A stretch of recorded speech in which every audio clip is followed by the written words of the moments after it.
Şu iki kaptanın ferişte var. Bundan başladı bizim daşlarının ferişteleri var. Yöne bizim her gayetinin yanına hepin birden şeytan var yani. Biz dünya geldik, kaptanın şeytan dünya geliyor. Her adamın yanında birden şeytan var diye. O zaman şu şeytan biri vesvese ediyor. Hadiste geliyor. İnalekem. Peygamber Huda Aleyhisselatü Vesselam aydıptır. İmam Tirmizi Rahmetullahi Aleyh. Şunu rivayet ediyor. Kale Resulullah sallallahu aleyhi ve sellem inneli şeytani lemme. Bir İbni Adem. Birşek şeytan için adamların oğlunda bir vesvese var diye. Şeytan adamların oğlunda vesvesesi var. Velil meleki lemme. Ferişte de var insanın kaptanına. O taraftan da ferişten tarafından insana adamların oğlunda ne var? Bir ilhamı hayır var. Yüreğine kavda düşüyor. Yüreğine tereke de düşüyor. Yüreğine kavda düşenle şol Rahman'ın Huday'dan bilmeli. Şu ferişte ilham edip Allah'ın emrine. Yüreğine vesvese düşüyor. Tüymeyen dağıtan düşüyor. Şu kimden deyiptir Peygamber Aleyhisselam? İnneli şeytani lemmeten bir ibni Adem. Adamların oğluna şeytan vesvese ediyor. O zaman ne emretmesiniz hakkında? فَأَمَّا لَمَّةُ الشَّيْطَانِ Şeytanın vesvesesi ne mi? فَيَعَادٌ بِالشَّرْ وَتَكْذِيبٌ بِالْحَقِّ Yüreğine tereke dağıtları getiriyor. وَتَكْذِيبٌ بِالْحَقِّ Doğru kefeden nahak dedirecek böyle. Vakti sen şu an anırdan bir yerden çağıranda biz öğrenmedi, terbiye etmeli. Ağay falan hemen işim var. Sen yüreğinden sunduğu, şimdiden irade olacak böyle. O bana hayır karşı değil. Şimdi bir yerden bir bıraksan işim var diye ya. Sen şimdi yüreğine dur. Ama hemen bir yerden neftin uğruna şeytanın uğruna bırak diyecek böyle ya. Bırak diyse oraya deyip dursan şu bir yerden karşın sıçparsan var akım. Hot iri ve tekribun bil hak. Hakkı inkar etmekte var ya adam. Şu bir yerden şu ahlak şey. Bir bırak diyenle şu bana hayır karşı. Şu bana hayır karşı şu bana doğruyuna içecek böyle. Şeytanın ettiğin şey.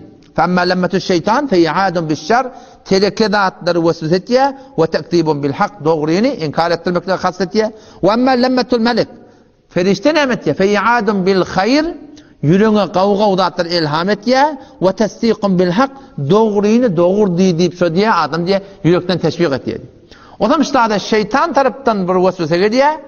Ferişte taraftan bir kavga ilham ediyor. Ne emetme üstada? فَمَنْ وَجَدَ ذَٰلِكَ فَلْيَعْلَمْ أَنَّهُ مِنَ اللّٰهِ Her kim yüreğine kavga at düştü mü? Sadaka veretin geliyor, zikredetin geliyor, hicab veretin geliyor, Kur'an okuyatın geliyor, Kur'an koşatın geliyor.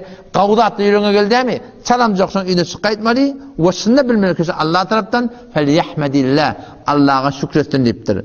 وَمَنْ وَجَدَ الْاُخْرَى Yok yüreğine yok vesveseler geliyor da.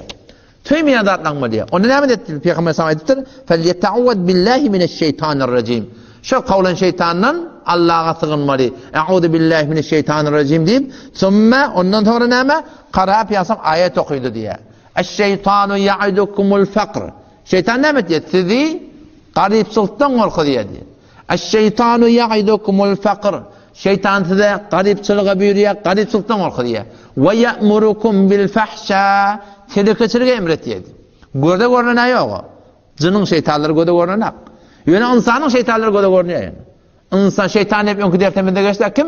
Her kim yoktan Huda ve Peygamber ters. Kur'an'ın tabirini şu şeytan şu. Şu insanlardan mı cıllardan mı fark etmiyor. Vallahu ya'idukum mağfireten ve fadla. Ama Allah Teala ne vaade veriyor? Günah kasırı müptela olsan men Allah bağışlayacak deyiptir. Sadaka verseniz men Allah ne deyiptir? Tebareke ve Teala. Artık mı edecek dedin deyiptir. Edecek deyiptir. Vallahu vasi'un alim. Genişlik veren kim? Allah Tebareke ve Teala. O zaman şu taydan şu şeytan gelip vesvese ediyor. Şunun hakkında ne etmeli? Huday Teala'nın ödünü tanıp bağlayayım. Allah Teala'dan şunun hakkında ne etmeli? Ödünün kömek etmeli. Göde görünen yok. Yok yerinden gelip bağlayayım. İnsanın vesvese ediyor.